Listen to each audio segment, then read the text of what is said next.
Alright, Ryca fans, this is the front fender installation. Now this is an optional accessory we offer.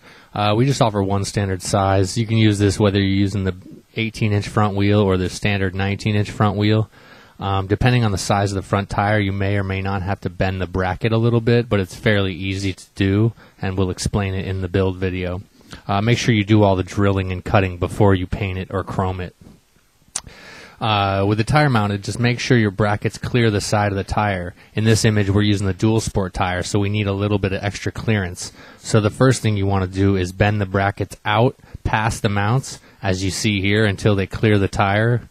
And then you can go ahead and clamp the brackets in a vise at the point where the tire would rub and bend them in. So here you see we're clamping in the vise. You can put some soft clamps on it, or a rag, or some wood. Wood works well as also. So here you can see we're bending the bracket outward a little bit, and then if you use some wood clamps or some metal clamps, you can clamp at the bend point, and you can go ahead and bend that back in. And you may want to do some test fitting, make sure it clears the tire and whatnot.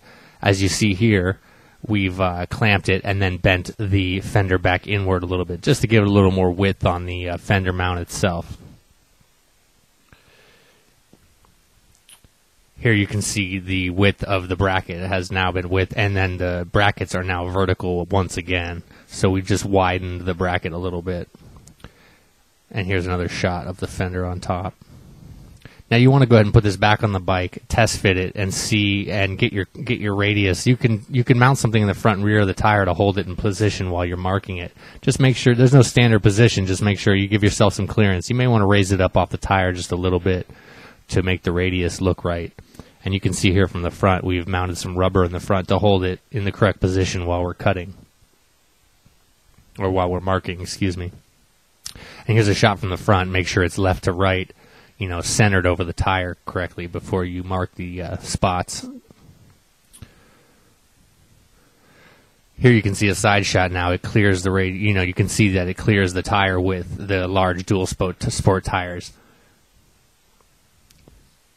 So here you can see we're going to mark the center point of the bracket itself on the fork. So mark the top and the side of the fender itself. And now we've taken it off and connected those two lines together to get a center point for the drill.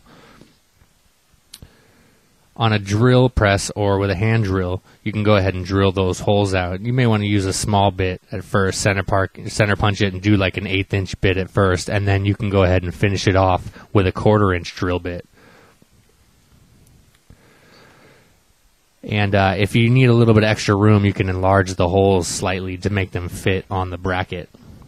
And when you're all done, you can shave off the old holes with a cutoff, a 4.5 inch cutoff with a die grinder, and you can cut a radius in the fender.